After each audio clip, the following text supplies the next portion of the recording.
السلام علیکم ورحمۃ اللہ وبرکاتہ۔ امید ہے کہ آپ تمام حضرات خیریت سے ہوں گے۔ اللہ تعالی ہم سب کو ایسے ہی خوش رکھے۔ آپ تمام حضرات کی خدمت میں ایک اور ویڈیو لے کر حاضر ہوا ہوں جو آپ نے تھمبنیل میں پڑھ ہی لیا ہوگا۔ اب اس ویڈیو کو شروع کرتے ہیں۔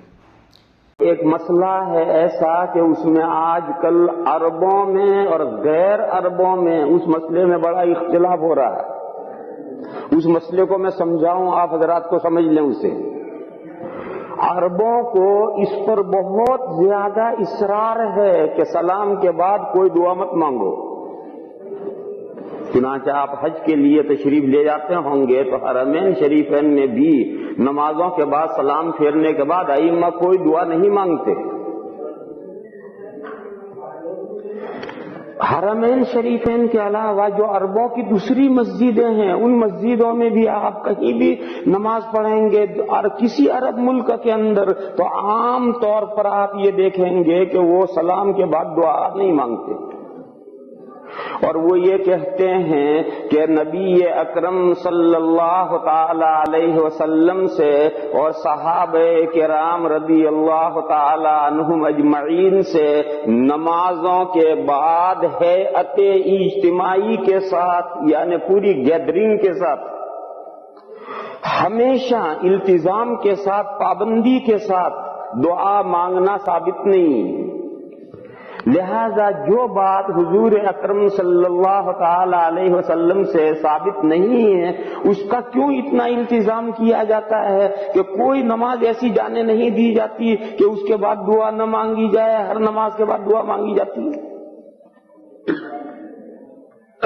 یہ ان عرب بھائیوں کی دلیل ہے، اور آپ حضرات نے بھی سنی ہوگی، کوئی میں نئی بات نہیں بتلا رہا، آپ حضرات نے ان حضرات کی یہ دلیلیں سب سنی ہوں گی۔ دوسری طرف مسلمانوں کے درمیان میں جو 4 فقہیں رائج ہیں، اور مسلمانوں کی بڑی اکثریت یعنی 90% جن 4 اسکول آف تھاٹس کا فالو کرتی ہے، یعنی مذہب فقہ شافعی، فقہ مالکی، فقہ حنبلی، فقہ حنفی، یہ 4 اسکول آف تھاٹ ہے۔ وہ کسی معین آدمی کی رائے نہیں ہے، یہ 4 کسی معین آدمی کی رائے نہیں ہے۔ یہ بھی ایک بڑی غلط فہمی ہے لوگوں میں۔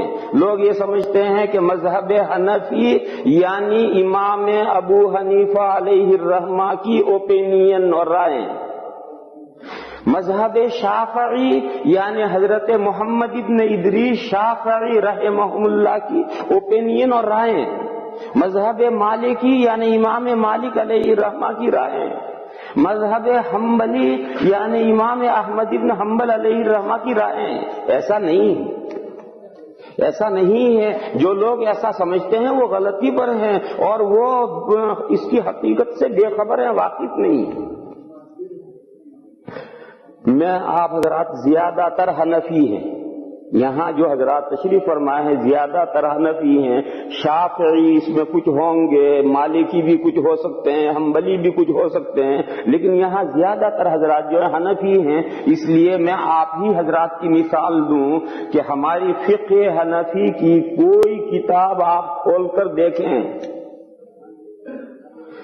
تو ان میں 2/3 مسائل ایسے ہیں کہ جس میں امام اعظم کے قول پر فتویٰ ہے، اور 1/3 مسائل ایسے ہیں کہ جس میں امام اعظم کے قول پر فتویٰ نہیں ہے، امام اعظم کا قول موجود ہے اور فتویٰ امام اعظم کے شاگرد امام ابو یوسف علیہ الرحمہ یا امام محمد علیہ الرحمہ کے قول پر ہے۔ ایک تو یہ ہے کہ امام اعظم کا قول ہی نہیں ہے، تو اس لیے ان کے شاگردوں کا قول لیا گیا ہو، نہیں، ایسا نہیں ہے۔ مسئلے میں امام اعظم کا قول موجود ہے، اور قول موجود ہوتے ہوئے اس قول پر فتویٰ نہیں ہے، ان کے شاگردوں کے قولوں پر فتوے ہیں۔ اور یہ صرف فقہ حنفی میں نہیں، سبھی فقہوں میں ایسی ہے۔ میں ایک موٹی سی مثال دوں۔ مزارعت मुजारात के माने हैं अपनी जमीन किसी को बटाई पर देना। हमने अपनी जमीन किसी को दे दी कि भाई तुम इसमें अनाज बो, और जो अनाज पैदा होगा उसमें से आधा तुम्हारा आधा हमारा, या 2/3 तुम्हारा 1/3 हमारा, या 3/4 तुम्हारा 1/4 हमारा। ये बटाई, बटाई माने डिवाइड करना, तकसीम करना। बटाई के माने तकसीम करना, यानी जो पैदावार होगी उसी को तकसीम करके इतनी तुम्हारी इतनी हमारी। ये मुजारात इमाम आजम कहते हैं जायज नहीं। इमाम शाफई अलैहि रहमा फरमाते हैं जायज नहीं। इमाम आजम के नजदीक भी मुजारात जायज नहीं है, इमाम शाफई अलैहि रहमा के यहां भी मुजारात जायज नहीं। मगर फिक्ह हनफी में फतवा इमाम आजम के कौल पर नहीं है, साहिबैन के कौल पर है, और साहिबैन के यहां मुजारात जायज है। और इमाम शाफई अलैहि रहमा की फिक़ा में इमाम शाफई अलैहि रहमा के कौल पर फतवा नहीं है, बल्कि उनके एक शागिर्द हैं बुवैती रहमतुल्लाह अलैह। इमाम शाफई अलैहि रहमा के शागिर्द हैं बुवैती। तो मैं ये कह रहा था कि बुवैती रहमतुल्लाह अलैह जो इमाम शाफई अलैहि रहमा के शागिर्द हैं, उन्होंने उसे जायज कहा। अब बाद के जो अहनाफ आए और बाद के जो फुक़हा आए, उन्होंने कुरान और हदीस को सामने रख करके इन अक़वाल को तोला कि किसका कौल कुरान और हदीस से मुदल्लल है। तो फिक़्ह हनफी में कुरान और हदीस से ज्यादा मुअय्यद और मुबरहन और मुदल्लल कौल इमाम साहिबैन रहमहुमुल्लाह का निकला। तो हनफी तमाम दुनिया के अहनाफ ने इस मसले में इमाम आजम के कौल पर फतवा नहीं दिया, साहिबैन के कौल पर फतवा दिया। इसी तरह हजरात शवाफी जो बाद में शवाफिया आए, उन्होंने भी इस मसले पर गौर किया कि कुरान और हदीस से किसका कौल ज्यादा मुबरहन है और मुअय्यद है। तो उनके गौर करने के बाद ये नतीजा निकला कि इमाम शाफई अलैहि रहमा की जो शागिर्द बुवैती रहमतुल्लाह अलैह हैं, उनका कौल कुरान और हदीस से ज्यादा मुदल्लल है और ज्यादा नजदीक है। तो शवाफी ने भी इमाम शाफई अलैहि रहमा के कौल पर फतवा दिए। ये एक एग्जाम्पल है, एक मिसाल है। ये मिसाल आप हजरात के लिए ये बात समझने के लिए काफी है कि फिक़्ह हनफी में इमाम अबू हनीफा अलैहि रहमा ही की रायों और अक़वाल पर सारे फिक़्ह के मसलों में फतवे नहीं, बल्कि फिक़्ह हनफी ये कुरान और हदीस के समझने का एक अंदाज है और एक तरीका है।